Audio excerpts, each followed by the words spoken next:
my friends. It's been a little while since I have done a video, as you guys probably know. But I have been dealing with some personal issues, so I wanted to make sure I was clear-headed before I visited with you guys. So, here I am, as clear-headed as I can be. I mean, wow, look at us, we're kind of all messed up, aren't we? But, makes us interesting and fun. Got great stories. So, I wanted to give you guys a little update on me. I have realized that I'm kind of a test subject right now, and I don't really mind, I guess. You know, when you pretty much lose everything and start over, people want to see what happens. I would. I mean, people watch reality TV all the time trying to live via someone else's life. And although I am not really ideal on being real public about me, I would honestly like to help those out there who are in a similar situation that I am, that maybe haven't lost everything. Maybe they're trying to figure out what to do, maybe trying not to lose some things. So I'm not sure. I think we all have different walks. Each of us are so different. So my story may not help you, or maybe it can just inspire you or give you some courage. I know that that's something that I have needed, and I've had some friends, some people, some of you who have reached out and supported me and helped me and have kept me going, even if I'm very quiet and act like I might be ignoring you or avoiding you. It's not that. I really have been struggling. So some days go by, I just can't even keep track because I'm just trying to sit quiet and let things heal. You know, when you've been badly wounded, you think of someone in warfare, someone who has been out in the trenches and has been severely wounded. Maybe it's got mud in it, or maybe it's tore to pieces, whatever the injury is. Those people who are taken to a medic usually have to sit in a bed for a long time, sometimes months or years, for that wound to heal. And then it usually doesn't heal properly unless it's given the greatest of attention. And you know, when you've been a witness, you've been taught to ignore your own needs. And so we have terrible wounds. We have things that need attention. And I have realized that the world doesn't stop. Your life continues. But when you actually think of your reality, the things that you... I can only speak of my own experience, so perhaps you can understand where I'm at or where I've been, but I will just share with you where I've been, and hopefully I'll generalize it to where you can understand it a little. But when we have, you know, had a family that we thought was the basis of true love, and a religion that we thought was the basis of true love, and we come to realize that our family themselves has been using love, something that has been given us freely to use freely, completely and wholly by God. Now, if that's the case, if love is the religion that we are supposed to be teaching, then we should not be using that as currency.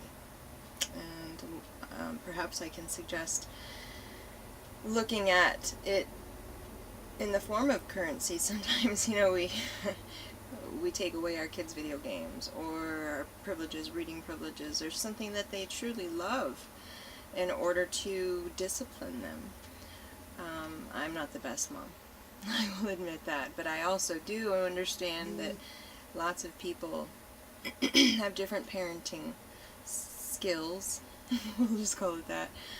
But most of us use currency, whether it's corporal punishment or whether it's grounding or losing their favorite item. We find out whatever it is that affects them the most, and then we use that to our advantage. We take it away, or we inflict it, or whatever the case is. Hope you understand that. So when we use love, which is the basis for life, we have seen studies where babies who are born that don't have it many times don't survive. And if they do, they're pretty messed up. So love is important when it comes to mental health, when it comes to what we are trying to become as individuals. If we believe in God, then we believe in love. And if we don't believe in God, I think we still believe in love. Many of us who want to focus on being a better person, with or without religion, usually have to involve love in order to reciprocate, in order to feel whole. I don't think there's any real argument in that. So when we use love, something that it's almost as much as needed as water and food and air, it's something that we need to thrive and survive. That's taken from us. I don't think that we will think right. I don't think we will be able to function correctly. And somehow, we have incorporated it into religion. A lot of religions, actually, if you can try to take a step back and look at how religions are formed. It's a group of people with similar interests, and if you don't believe that way, then you're not accepted. I mean, it's a social thing, but it's pretty generalized. It's pretty normal, and Jehovah's Witnesses are no different.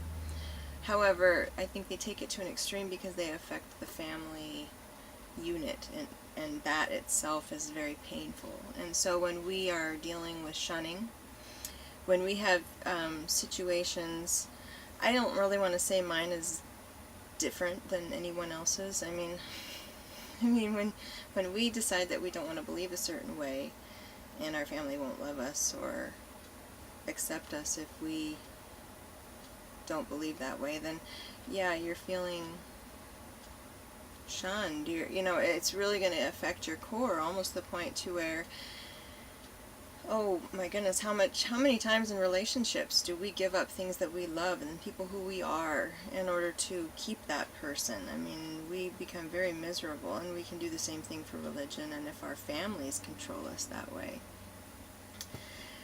Yeah, I'm just realizing this, if you take a step back, sometimes it happens to us so personally that we refuse to see it as a psychological thing. It's a control thing. It's a manipulative thing. Something that I don't want to do that. I don't want to use love to control people.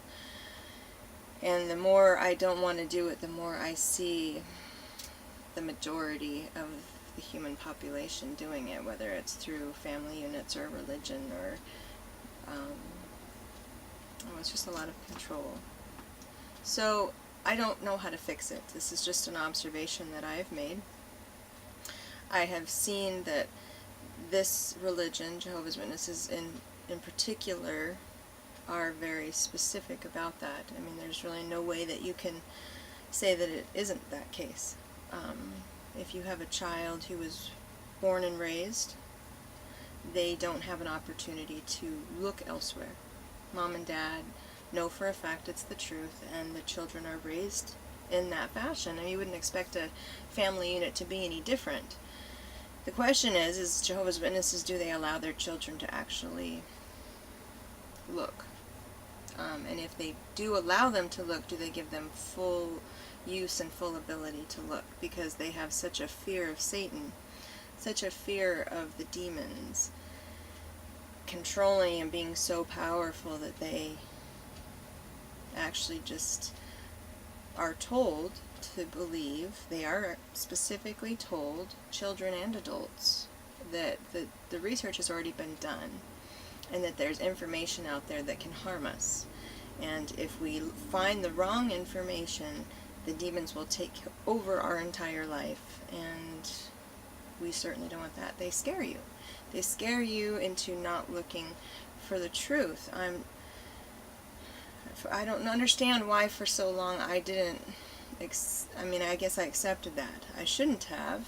I was raised to verify my truth in the small little box that I was in. There's more truth out there, but you know, we're raised to verify truth, and yet they do tell you that you can't look anywhere else other than what the society or what Watchtower has provided, because they have been brave, and they've been through it, and they know that this is the truth, so this is what it is. It's misleading. It's not okay.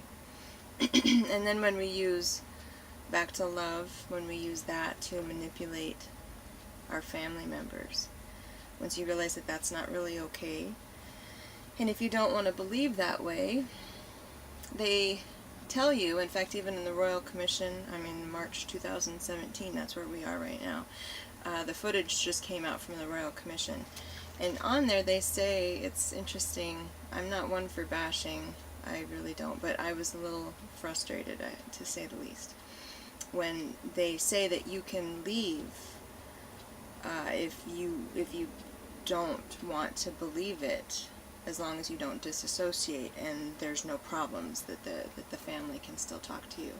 I am here to tell you in person and swear to you that that's not the case.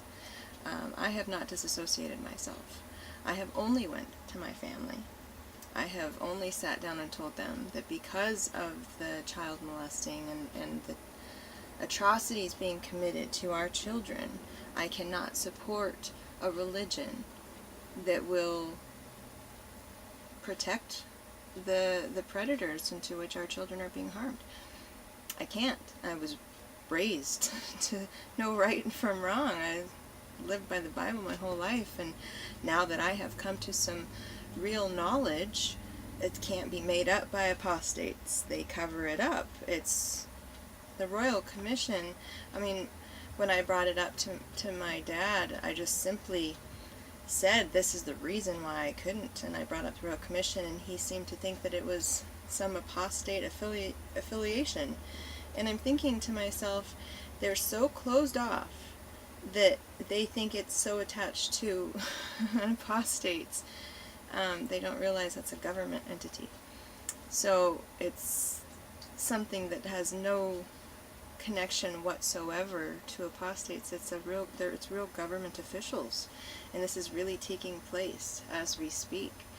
And I just wanted to thank, personally, I don't know if this will go anywhere, but I personally want to thank all of those people who are putting all their time and effort into getting this information out to the attorney and to the judge and to all of the people involved in preparing this information, to the victims who've been so courageous to stand up. I'm just this little person, but I know that each of you guys, if you ever see this, right now are inspiring me and giving me courage to be able to stand up to what I know is right, for truth. And so with that, I just want to say thank you, and I know for a fact, I can without a doubt say that the decisions I've made here is right. What I have chosen to do with the knowledge that I have learned, that doesn't have anything to do with apostasy. It has everything to do with just making yourself informed and using all avenues, and not just controlled media. We're talking about, this is just official courtroom. There's no tampering of social media or media itself. There's not any of that. This is access to the courtroom. So I encourage you to review the information. We're talking about over 1,000 cases, and that's not even individual people that have affected. This is just known pedophiles, and 100% haven't been reported. It's a serious thing. It's just in Australia. It's just in one area. We think about a global unit. It's very sad. So I'll be back. I've got some updates on my personal life and kind of go a little bit more there. I'll be right back. I love you guys.